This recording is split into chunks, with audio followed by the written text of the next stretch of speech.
Et donc effectivement, nous allons passer à l'écoute des clients, de vos clients, discuter ensemble donc avec Sébastien, Thomas, Aurélien, Florent qui vont venir tout de suite me rejoindre sur scène.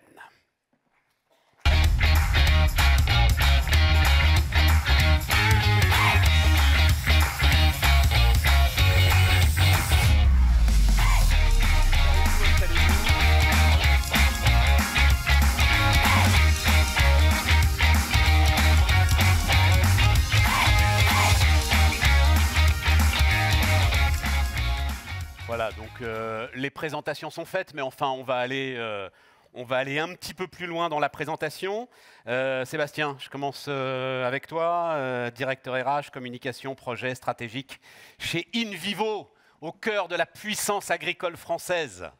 Quelques mots de présentation. Oui, d'abord, merci de m'accueillir. Merci. InVivo, en fait, vous ne connaissez pas ce grand groupe, hein, mais vous êtes tous les jours au contact de ce que font nos 14 000 collaborateurs. On en parlera tout à l'heure. On était 1200 il y a une dizaine d'années, on est 14 000. On a fait 2 milliards de chiffre d'affaires il y a 10 ans, on en fait 13 milliards aujourd'hui. Et en tant que consommateur, vous êtes tous les jours. On mange du InVivo. Vous mangez du InVivo quand vous prenez une baguette, quand vous buvez une bière. On est leader mondial du malt. Vous allez fréquenter, j'espère, c'est la saison, les Jardiland et les gammes verts pour planter les tomates et autres géraniums. Et puis, on est aussi un très très gros faiseur de stabilité géopolitique mondiale, puisque nous exportons les céréales françaises. Tout à fait. Et donc, on va dans les pays où ils n'ont pas la chance de pouvoir produire, en proposant l'offre française, en faisant la compétition avec les Américains, les Ukrainiens, les Russes. Je vais d'ailleurs lundi prochain en Ukraine voir nos collègues là-bas. On a des équipes dans le monde entier, y compris sur ces territoires un peu spéciaux à manager. Tu connais ce chiffre juste comme ça, pardon, mais j'ai appris ça assez récemment. Il y a 8 pays, en tout et pour tout dans le monde, qui sont en capacité d'exporter du blé. 8. Tout à fait.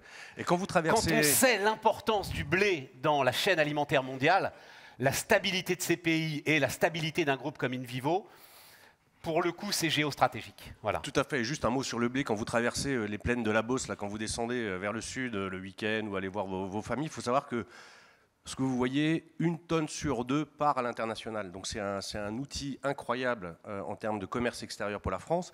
Mais encore une fois, on stabilise aussi des pays. Les émeutes de la faim, tout le monde a encore ça en tête. Hein. C'est le manque de nourriture. Et donc on a ce rôle-là, au-delà d'un simple business.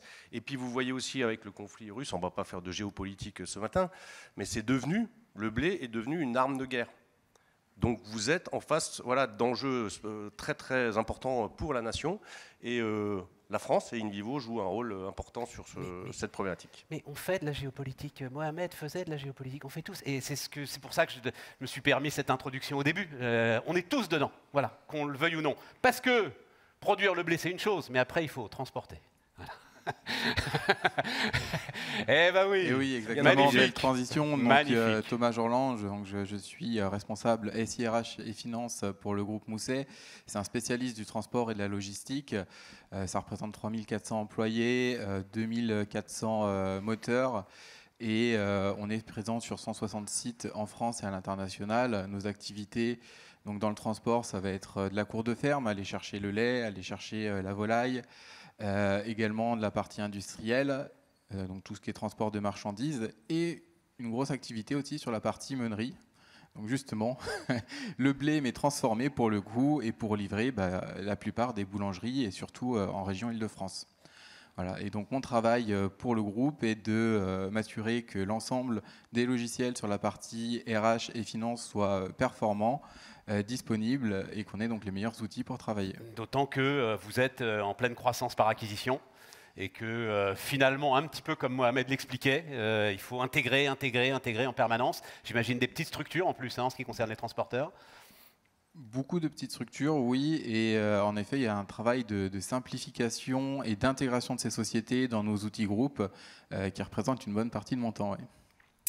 Aurélien, alors pour ceux qui sont en transition, on va dire, voilà, hein, pour continuer le monde. Non, mais je pense qu'il marche, Aurélien, vas-y. France Travail, donc. Eh oui. Bon. On ne présente pas, enfin j'en sais rien, je sais pas. C'est vrai que là, il y a moins de boulot, quoi, on va dire. Jeune organisation qui a à peine 1 an et demi. Non, juste donner l'importance du du périmètre France Travail, c'est quoi? C'est plusieurs dizaines de milliers de personnes quand même ouais, c'est 58 000 personnes, voilà. 58 000 agents qui sont là pour accompagner des reconversions, le retour à l'emploi, accompagner les entreprises, accompagner la reprise ou la création d'entreprises et aussi plus récemment accompagner le BRSA et mener tout le monde, dont la France, au plein emploi. Et vous avez été récompensé d'ailleurs récemment pour vos projets digitaux, je vois ça. Ouais, voilà, je suis très fier. On a été récompensé comme équipe Digital RH de l'année. Et je remercie mon équipe qui est venue en partie ici pour ces beaux projets qui viennent du concret, du terrain, et puis on essaie de faire au mieux pour rendre possible la réussite de tous. Bon, je suis passé par France Travail il y a quelques années et je n'ai qu'à m'en féliciter. Voilà. C'était très efficace. Il faut qu'on soit là très efficace. Quand il y a un petit problème sur le parcours. Ça arrive à tout le monde, c'est pas une honte. On est là pour accompagner, pour aider à ce que ça reparte. Et des fois, ça repart de plus belle. Oui. On a tellement de belles histoires à raconter que ça pourrait prendre des heures. Bon, et Florent donc, Chief Revenue Officer chez Cegid depuis quelques semaines, je crois, c'est ça, hein, oui, c'est ça, 6 semaines. Florent, tu viens de Salesforce. Oui. Et qu'est-ce qui t'a donné envie de rejoindre la famille Cegid? Plein de choses, bien évidemment. La première, c'est l'ambition de devenir leader européen. La deuxième, c'est quand même justement ce qu'on a vu tout à l'heure, cette ambition d'un point de vue organisationnel et l'importance du client. Ouais. Le penser client qui est au cœur de la stratégie. Et ça, c'est quelque chose qui me parle et qui m'habite de par mon expérience. Et on le verra tout à l'heure que cette ambition du penser client s'appuie sur une proposition de valeur qui est riche. On l'a vu tout à l'heure, on peut traiter des cas d'usage qui sont absolument magnifiques. Et la chance d'avoir une R&D française, c'est-à-dire que ça fait partie d'un élément clé pour moi, mais aujourd'hui on parle dans le monde actuel d'avoir un tech française qui peut être leader européen et cocorico quelque part, mais c'est quelque chose qui compte. Et le fait de pouvoir, pour vous, interagir avec cette équipe-là et participer à créer les use cases de demain, c'est quelque chose que je trouve absolument excitant. Non mais cocorico, mais enfin, souveraineté, c'est-à-dire c'est vraiment, c'est parce qu'on parle du blé, mais bien évidemment, t'es finalement dans la même logique. Totalement. Et sincèrement, au fond de toi, c'est-à-dire, c'est très sincère. Quand on regarde les évolutions juste du monde d'aujourd'hui, on voit que c'est quelque chose qui est important. Fondamental. Et je pense qu'on se doit collectivement de faire grandir ces groupes-là parce qu'on a le savoir-faire en France. Donc c'est clairement quelque chose qui m'habite. Bon, le décor est maintenant posé, donc et peut-être vous demander justement pour démarrer, pour rentrer dans le dur, votre avis sur ce qu'on raconte depuis le début de cette matinée, cette transformation, cette croissance. Sébastien, tu dirais quoi? C'est enthousiasmant ou angoissant? Alors d'abord, on se reconnaît beaucoup dans ce que fait Cegid. Je dis souvent dans le contact avec les équipes qu'on a un ADN commun. On a aussi des investisseurs communs, pour ceux qui savent. Il y a KKR au bord de Cegid et ils sont chez nous dans certaines de nos filiales. Donc les Américains qui s'intéressent à des assets, alors on leur ouvre, en tout cas chez InVivo, un peu la porte, mais on garde les commandes. Oui. Je ne savais pas KKR au capital d'InVivo. Je ne savais pas. Oui. Et donc, en fait, on a beaucoup parlé de crise, et on se reconnaît, nous, parce qu'en fait, l'agriculture mondiale, elle vit une crise par an à peu près. Et des opérateurs comme InVivo est quasiment le seul au monde à avoir le modèle que vous connaissez, enfin qu'on connaît aujourd'hui. On est là, nous, pour réguler en fait, le marché par rapport aux crises. C'est-à-dire que, par exemple, quand vous avez une moisson qui est de 40% en baisse par rapport, on va dire, au normatif historique, il ne faut pas que quand vous allez dans votre boulangerie, il n'y ait pas de baguette. Ouais. Et donc des opérateurs comme InVivo font le job de poumon entre ce qui se passe dans les champs, c'est mère nature, c'est les conflits, c'est des problématiques techno, et ce que vous retrouvez dans vos magasins et dans vos boulangeries. Ça, c'est le premier élément. Le deuxième, c'est l'intelligence artificielle. Sujet qui a été brassé plusieurs fois ce matin. Là aussi, on se reconnaît beaucoup. On fait preuve chez InVivo de beaucoup d'énergie pour aller convaincre les agriculteurs et convaincre nos équipes d'adopter cette techno. Le premier argument qu'on utilise, il est très simple. Pour l'utilisation d'Internet et atteindre 100 millions d'utilisateurs, il a fallu à peu près 16 ans. C'est-à-dire que lorsqu'on a lancé Internet, il a fallu 16 ans pour qu'il y ait 100 millions de users. Vous voyez, quand on a lancé le téléphone portable, il a fallu à peu près 7 ans. Et quand un petit malin a lancé Facebook, on a mis 5 ans pour avoir 100 millions d'utilisateurs. l'intelligence artificielle, la même cible de 100 millions a été atteinte en 3 mois. Donc vous voyez l'accélération de l'adoption de ces technos, et donc ça vient bouleverser complètement. Donc c'est euphorisant, c'est très intéressant. Ouais. Ça change, ça peut faire peur, ça change les pratiques agricoles. Par exemple, un essai agricole, par construction, il se fait 1 fois par an. Avec l'intelligence artificielle, on peut répéter des modèles plusieurs fois dans l'année, et donc accélérer l'innovation en agriculture. Et le deuxième élément, où là c'est un peu plus tricky, c'est que par exemple le trading, nous on trade 8 millions de tonnes de céréales chaque année, hein. C'est un gros faiseur mondial. Avant, ceux qui gagnaient leur vie, c'est ceux qui avaient la connaissance dans le trade. Donc je connaissais un gars en Russie qui connaissait un autre gars en Ukraine qui pouvait me dire qu'il y avait un problème sur un port ou qu'il y avait un problème sur une récolte. On avait des satellites qui analysaient les pousses de semis aux États-Unis. Aujourd'hui, un gars qui sait à peu près lire et écrire, il peut avoir toutes ces informations, et donc le métier change. Je l'ai vu dans le tracteur. Moi. Je l'ai vu. Le gars, il était branché dans le tracteur sur les cours du blé, je ne sais pas où ils sont cotés. Chicago. Oui, bah voilà. Donc voilà, un monde d'opportunités. On doit pousser à l'adoption, et ça va changer la vie et améliorer la vie des agriculteurs. Un monde aussi à surveiller, puisqu'en fait les traders se disent mais demain, attends, j'ai plus besoin de connaître Sergueï à Kiev, il faut que je fasse différemment. Et puis il y a autre chose aussi. Nous, on a très rapidement, et ce que tu disais tout à l'heure m'inspire beaucoup, on a poussé les modèles d'intelligence artificielle dans nos usines. Vous savez qu'on est leader donc du malt dans le monde, premier malteur mondial. Quand vous buvez une bière, en général, il y a du malt in vivo dedans, hein, quel que soit l'horizon dans lequel vous êtes. En pluguant une intelligence artificielle qu'on a appelée astucieusement Maïté, vous vous rappelez de Feu Maïté, la cuisinière, donc tout le monde s'en souvient. Ben, nous, on a une Maïté. La moitié de la salle, voilà. c'est même pas qui c'est. Les petits jeunes, c'est vrai, excusez-moi, voilà, faut avoir plus de 50. Hein, c'était le Johnny Hallyday de la cuisine à la télé, quoi. Voilà, on va dire ça comme ça. Elle tuait les sangliers à main nue. Hein. Et nous, donc, pour pousser à la consommation, on a utilisé ce prénom sympathique, mais Maïté, c'est beaucoup plus sérieux que ça. Maïté nous permet, dans nos usines, dans le monde entier, de faire 10% de productivité uniquement avec de l'intelligence artificielle. C'est-à-dire qu'on n'a rien changé. On n'a pas changé les équipes, on n'a pas changé la techno, on a plugué une intelligence artificielle qui permet, par exemple, de calculer l'eau qu'on doit mettre pour faire germer l'orge pour obtenir la radicelle de malt. Ça calcule l'énergie qu'il faut pour le sécher, etc. Et donc 10%, bon. Et donc la rentabilité du modèle est assez incroyable. Sébastien, tu es intarissable. Merci. Je t'en remercie. Thomas, comment est-ce que tu vis cette transformation technologique ? Pour le coup, c'est un peu des deux. Autant c'est enthousiasmant, autant ça peut être un peu angoissant de par le nombre de choses qui évoluent et très rapidement. Et encore, moi je suis côté IT, donc j'ai un peu une appétence pour ce genre de sujet. Et je vais volontairement vers ces nouveautés. Par contre, je pense surtout aux équipes qui, pour elles, c'est une transformation majeure. C'est elles qui sont sur les outils à ce moment-là. Et dans une autre vie, j'étais consultant finance et j'ai déployé donc des ERP financiers. Et sur ces nouveaux outils, à un moment donné, j'ai un comptable qui me dit « mais vous êtes en train de faire disparaître mon métier ». Et non, c'est là qu'il faut travailler pour accompagner les équipes en leur disant « le métier évolue, il va y avoir de nouvelles choses qui vont arriver, mais on ne fait pas disparaître un métier. » Donc c'est vraiment là-dessus où il faut accompagner les équipes dans ces changements qui sont très structurants pour eux. Et donc c'est de ce point de vue-là que ça peut être un peu angoissant pour le coup. Tes équipes et tes clients, parce que Thomas, il faut le dire d'un mot, c'est justement le contraste est fort et intéressant. Tu es quand même dans un milieu où on passe encore des commandes sur du papier carbone.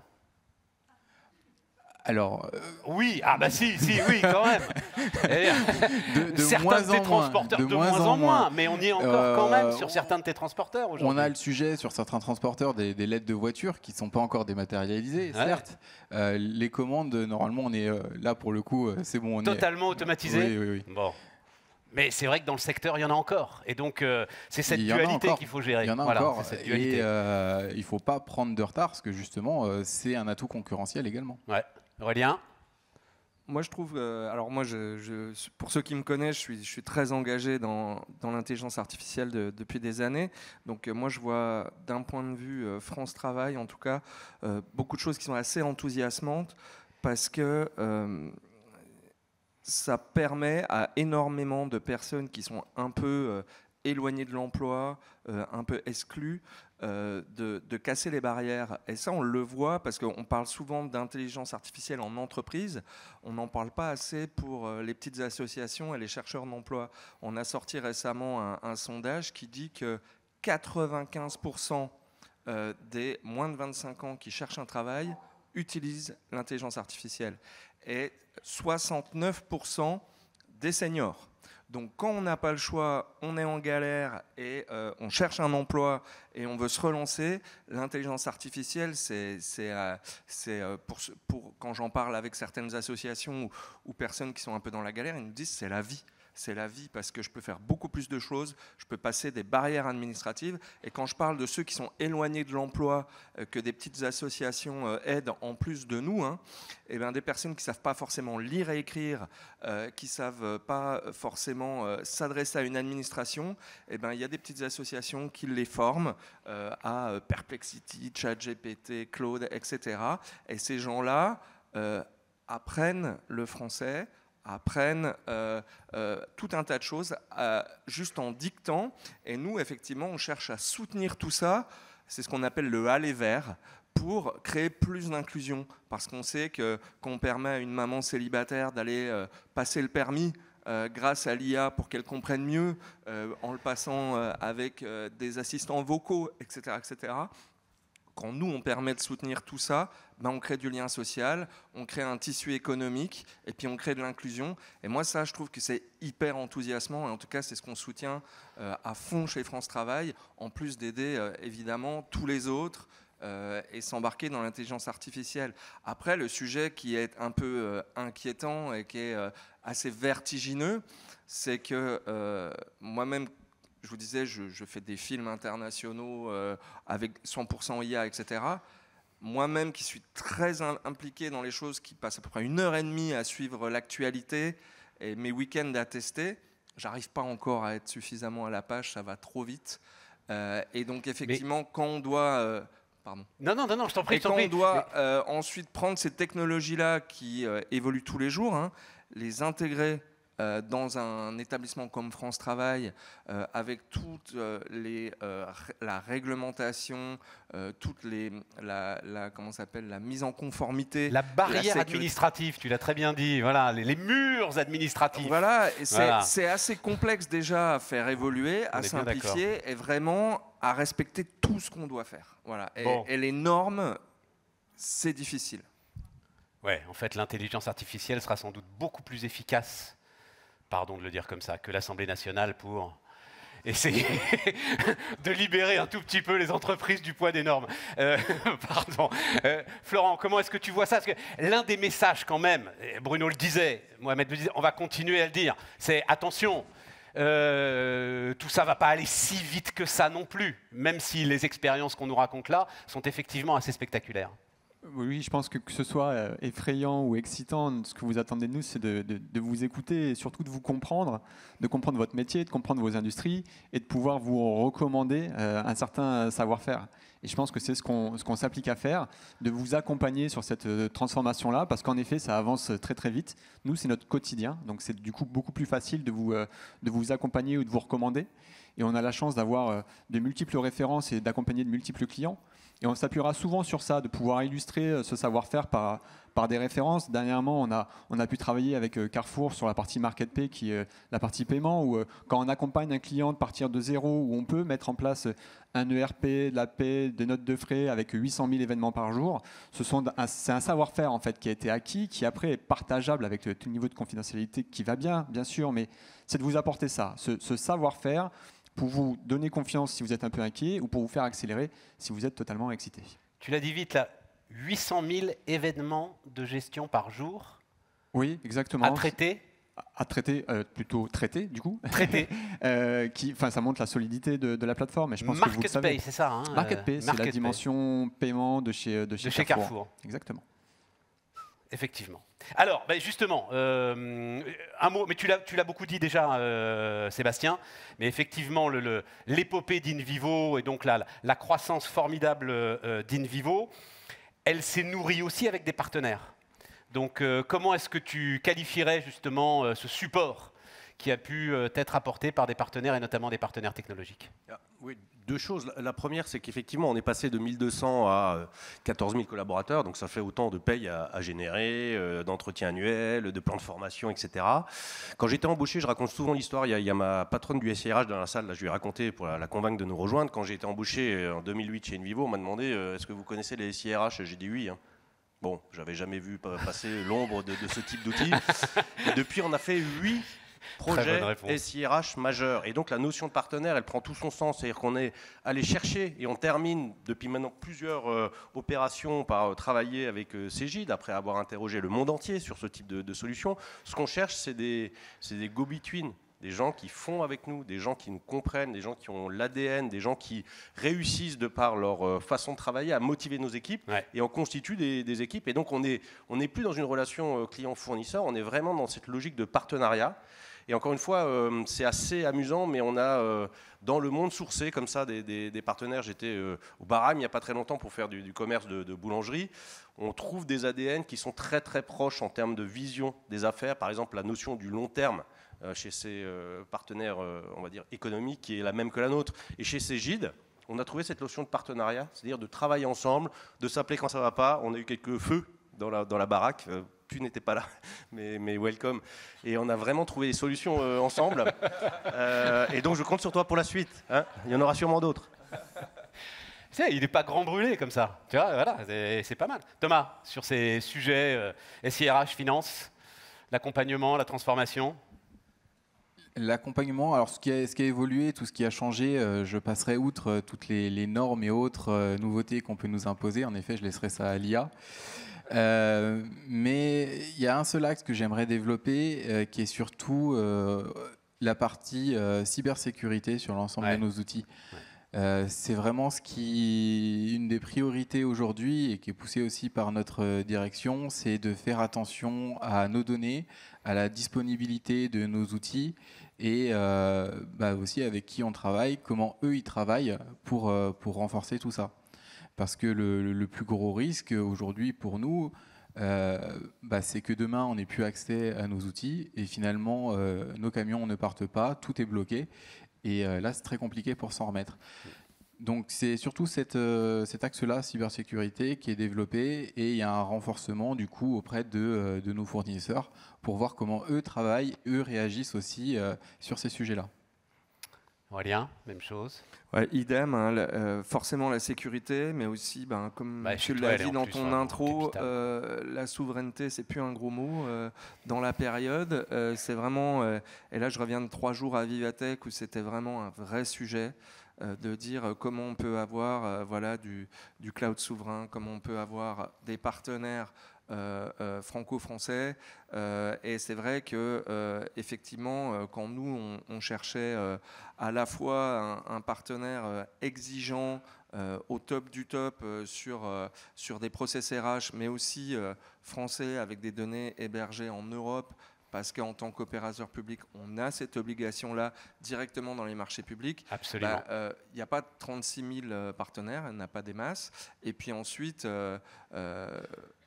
effectivement, je peux dire vraiment qu'on a co-construit, ça va faire 8 ans que je suis chez France Travail, on a vraiment construit une route ensemble et on a vraiment été écoutés. Et ça, c'est un vrai sujet parce que ce n'est pas toujours le cas quand on est avec des groupes qui sont tellement gigantesques que notre voix ne compte pas. Là, on reste avec un partenaire qui est encore à une taille, ils sont gros hein, forcément, mais où on peut encore se faire entendre, et ça fait vraiment plaisir, et ça compte énormément pour nous, qui sommes un peu...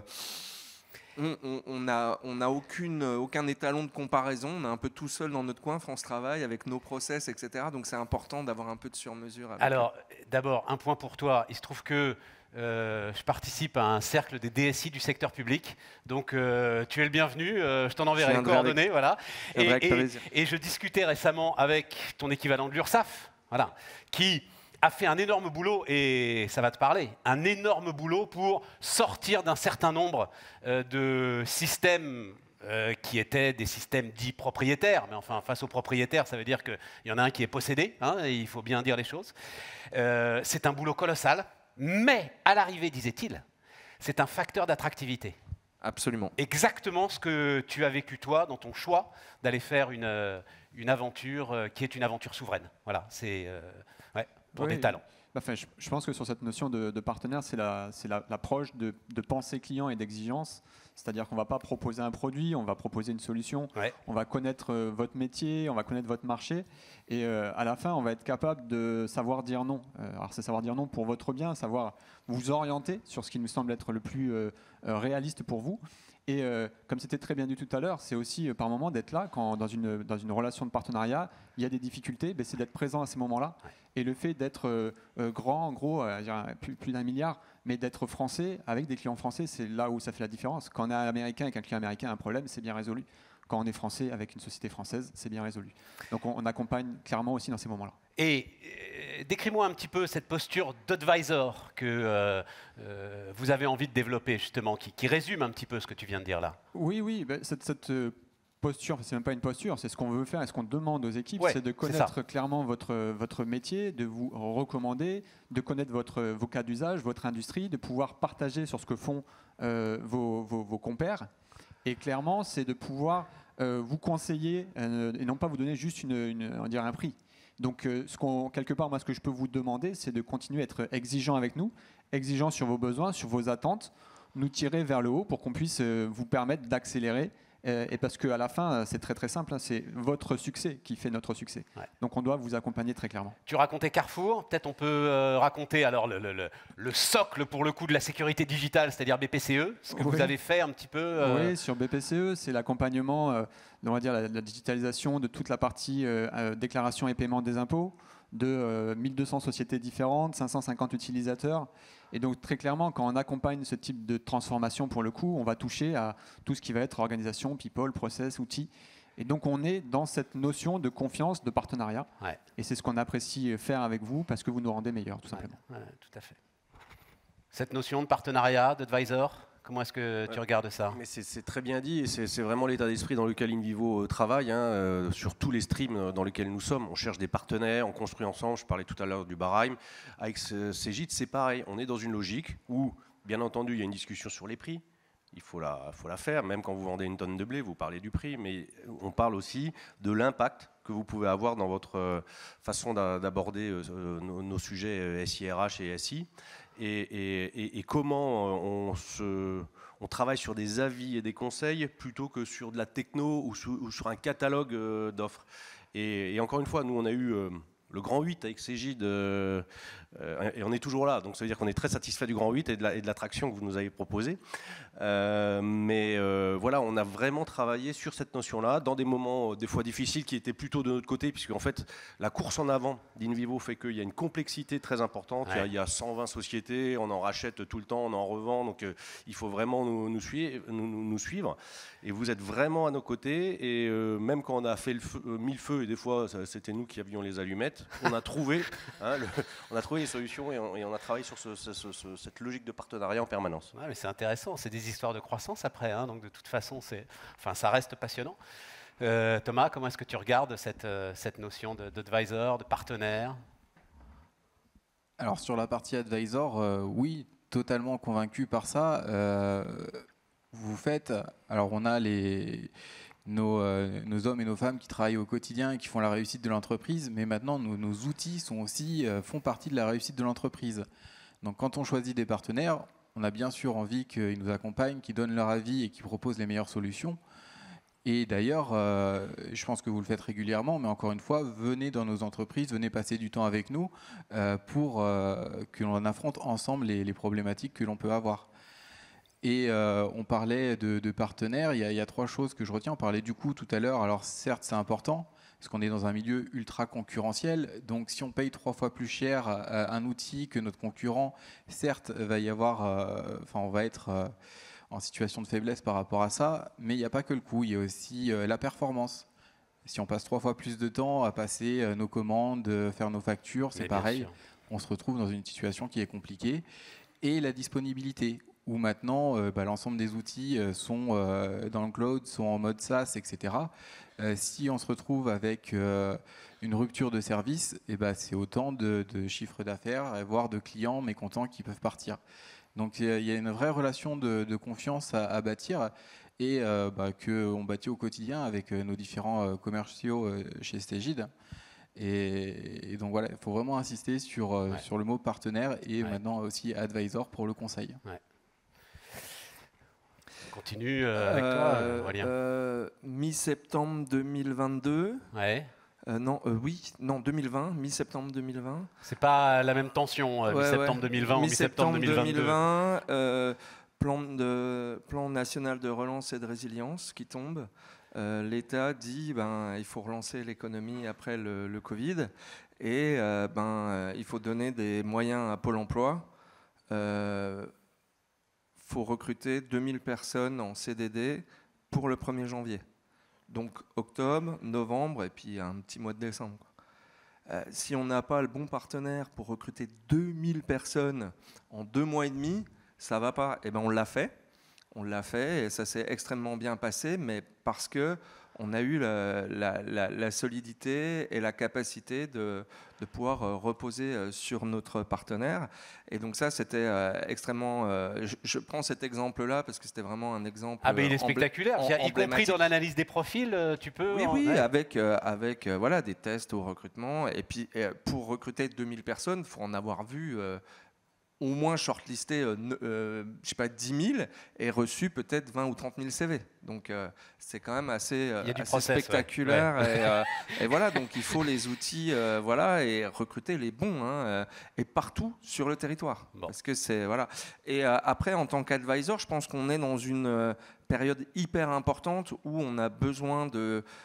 les RH sont quand même dans une période très particulière où ils doivent comprendre ce qui se passe sur le marché du travail, sur la société, comment tout le contexte géopolitique, l'arrivée de l'IA, comment tout ça transforme les métiers, transforme les compétences, l'évolution des compétences, transforme leur propre métier à eux. Tout à fait. Et tout ça, ils doivent l'anticiper. Donc ça veut dire que on compte aussi sur nos partenaires pour nous soutenir et nous aider pour mettre ça en marche et puis qu'on puisse digitaliser toute cette révolution qui est en train d'arriver en même temps qu'on est en train de se réinventer. Donc c'est un vrai sujet.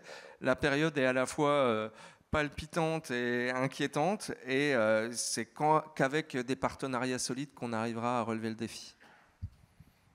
Comment est-ce que tu regardes ça, Florent ? Je crois que tout est dit. Tout est dit, ouais. Il faut délivrer maintenant ces attentes qui sont plus que légitimes, tout simplement. Bon, dernière partie, mais comme il nous reste encore un tout petit peu de temps, non, juste rajouter un mot, et c'est toi qui m'y as fait penser quand on discutait ensemble sur les évolutions de la législation, etc., les France Travail, c'est vrai. J'avais pas percuté ça, mais les règles qui changent à peu près tous les 3 mois aujourd'hui. Maintenant, vous êtes dans un système contracyclique dont économiquement on se félicite, c'est-à-dire qu'en gros, les allocations sont censées augmenter et les voies d'accès s'ouvrir quand la situation économique se dégrade. Super, ça doit être un sacré truc à gérer. En fait, ça, je pensais à toi, ça doit être un sacré truc. Plus il y a d'emplois, plus il y a de cotisations, plus on cotise à l'assurance chômage, plus on peut indemniser. Moins il y a d'emplois. Oui, mais derrière l'ouverture des droits, la refermeture des droits, tout ça en temps réel à gérer, ça veut dire qu'il faut des outils sacrément solides pour gérer tout ça. Absolument, et en plus avec une exigence d'efficacité, de simplification, de ce qu'on appelle nous aussi le « dites-nous-le une fois ».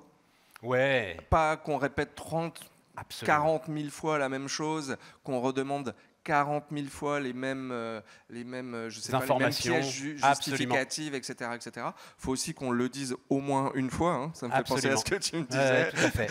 faut le dire au moins une fois quand même. Mais c'est vrai que y a cette exigence qu'on est en train de travailler chez France Travail, vraiment très profondément, pour effacer les barrières administratives, effacer les irritants, parce qu'il y a des irritants, etc., pour aller vraiment à l'impact et aider à la fluidification et au retour à l'emploi. Et je vais me permettre, un peu comme je l'ai fait tout à l'heure, mais cette histoire ne fait que commencer. C'est-à-dire, c'est l'autre impact de ce qui est en train de se passer. Dit brutalement, comment est-ce qu'on va dire ça ? C'est une modification de la notion d'état de droit. Je vais dire ça comme ça. Il faut regarder ce qui se passe aux États-Unis. Vous avez tous suivi ça, la volée de décrets signés comme ça du jour au lendemain. Ça part là encore d'une idée profonde. Les élections doivent servir à quelque chose. Donc je suis élu, j'agis. Attends, je vais te donner la parole après. Je tape du poing sur la table. Mais derrière, et c'est pour ça que les Américains sont en train de parler de dark enlightenment, c'est-à-dire, j'en sais rien, on avait, nous, l'ère des Lumières, c'est un peu l'ère des Lumières sombres. Derrière, ça veut dire que c'est tout ce qui est séparation des pouvoirs, l'ensemble de la solidité des institutions qui risque de vaciller. Et ça veut dire que l'univers légal, réglementaire, quand en Italie, Giorgia Meloni parle de l'état de démocratie par rapport à l'état de droit, c'est très intéressant, je ne veux surtout pas avoir de jugement là-dessus, mais simplement l'environnement légal, réglementaire, il va être challengé de manière très très forte. Et là aussi, il va falloir, là-dessus aussi, des partenaires sur lesquels s'appuyer. Et oui, et il n'y a pas qu'aux États-Unis, ça a commencé déjà par le Brésil, où il a quand même une tronçonneuse en or. En Argentine, la tronçonneuse, pardon. Absolument. Il a une tronçonneuse en or pour tronçonner les dépenses, les barrières administratives, etc., etc. Ça a suivi Trump, ça suit aussi beaucoup en Angleterre. Tout à fait. Et donc nous, forcément, on est obligé de prouver, de montrer, de travailler sur nous pour dire on est là, mais on est là pour le bien et on apporte beaucoup plus que ce qu'on coûte. Et ça, c'est effectivement très important. Et puis on peut voir que c'est aussi de l'américain, c'est du fail fast, c'est-à-dire que le Doge, ils sont allés loin, on voit que ça a pas, on peut pas tout couper non plus, ça revient, c'est un peu un balancier un peu classique. Oui, mais tu es dans quelque chose là encore de profond. Ah oui, voilà. Et donc, ça remonte de partout. Voilà, c'est juste regarder ça. Bon, on va arriver au bout de cette table ronde. Je ne sais pas, Sébastien, qu'est-ce que tu aurais envie de dire à ceux, celles qui nous écoutent, qui sont aujourd'hui dans la transformation? Ouais. Comment est-ce que tu... En fait, c'est un peu l'état d'esprit, la culture dans laquelle on travaille chez InVivo depuis 2010. En 2010, la boîte devait fermer. Donc, vous voyez, aujourd'hui, on est très très loin de cette issue. Moi, j'ai plusieurs messages à faire passer. Je le fais quand je suis en face des équipes. Vas-y, c'est intéressant. Premièrement, c'est chérissez le changement. C'est-à-dire, il faut en permanence réfléchir à ce qu'on veut faire demain, à comment on peut faire évoluer l'entreprise et quels sont les grands paradigmes dans lesquels on se positionne. Chacun peut réfléchir, bien sûr, en fonction de sa culture et de sa stratégie. Chez InVivo, en fait, on a 3 grands piliers. Le premier, c'est Big is Beautiful. C'est-à-dire que si vous venez chez InVivo, si vous travaillez avec nous, c'est pour faire des choses grosses. C'est-à-dire si on veut changer l'agriculture, si on veut par exemple offrir un modèle digital à l'agriculture française, il faut mettre des dizaines de millions d'euros sur la table. Celui qui veut le faire avec une petite binette pour faire des betteraves, j'allais dire bio, j'ai rien contre le bio, il peut le faire. Quand même un peu, on a l'impression là. Il peut le faire. On peut l'aider d'ailleurs, parce qu'on a des modèles de digital qui aident justement les maraîchers bio dans les rotations de culture, etc. Mais chez InVivo, Big is Beautiful, on a testé d'ailleurs ces concepts auprès d'étudiants et on est très fort, fortement attendu par les étudiants. Deuxième sujet, c'est l'agilité ou changement. C'est-à-dire il faut en permanence, moi je suis un ancien athlète, donc le 110 mètres haies, si vous n'allez pas vite, vous passez pas les haies. Donc l'agilité, passer vite, etc. C'est contre-intuitif ça. Pas du tout. On a l'impression qu'il faut faire attention. Ah non, pas du tout. Il faut aller très vite et je t'emmènerai à l'occasion, mais il faudra qu'on s'entraîne un petit peu avant. Toi et moi. Ouais. Et le dernier point, c'est la diversité des profils et la diversité des business. C'est-à-dire tout oser. Aller au Bahreïn, proposer. J'ai rencontré un chèque au Bahreïn qui voulait acheter du blé à InVivo et en fait on est reparti. Il a bien entendu acheté du blé, mais il a monté aussi un business de boulangerie industrielle. Donc on pousse toutes les opportunités et donc Big is Beautiful, agilité et diversité et cultiver et chérissez le changement. Voilà le message qu'on passe à nos équipes et que je partage aujourd'hui avec vous. Magnifique.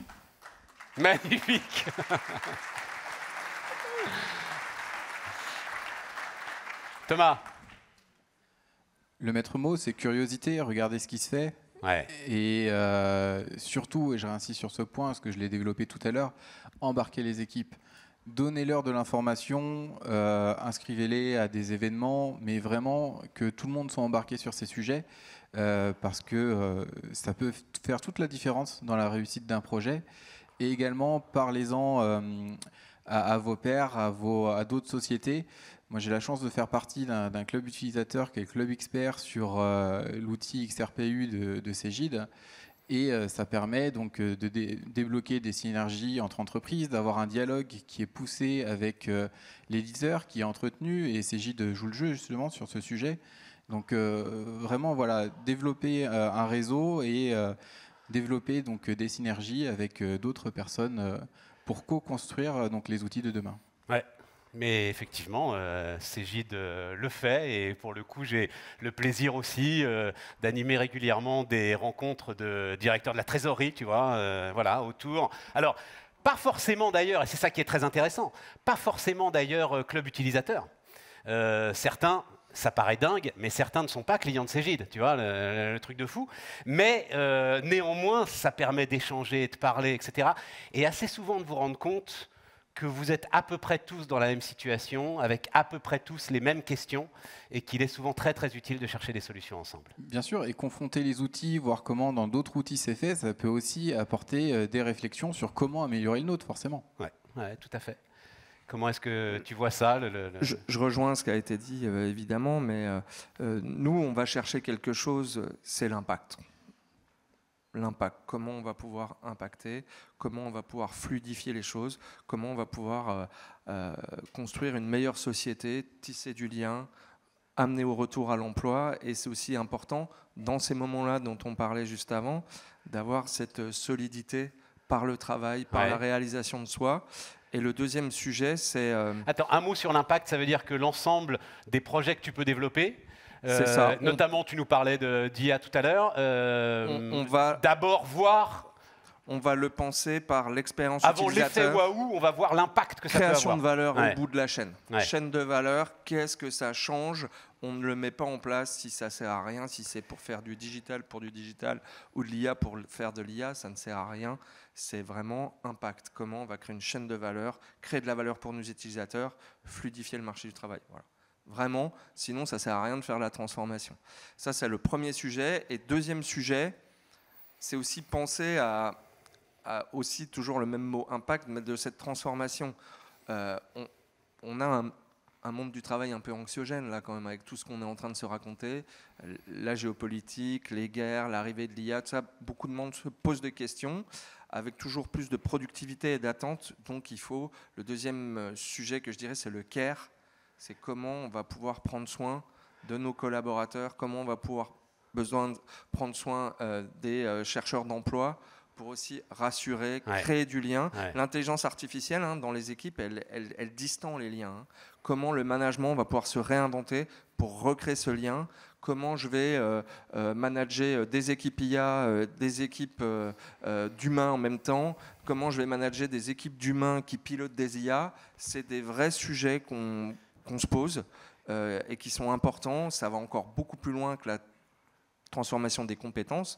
C'est la transformation de la manière de travailler, la manière d'interagir, la manière d'être dans la société. Un mot quand même, parce que l'ensemble de ces technologies, alors on sort un petit peu de la sphère Cegid, mais nous donne aussi bien davantage à nous, individus. Voilà, en l'occurrence, moi, par exemple, travailleur indépendant, nous donne beaucoup plus d'éléments pour pouvoir agir seul, pour pouvoir se former, pour pouvoir choisir notre destin, pour pouvoir, comme tu l'as dit très justement, multiplier les propositions et multiplier les offres que l'on reçoit. Tout cela est quand même formidable. Je ne sais pas en fait si le monde du travail...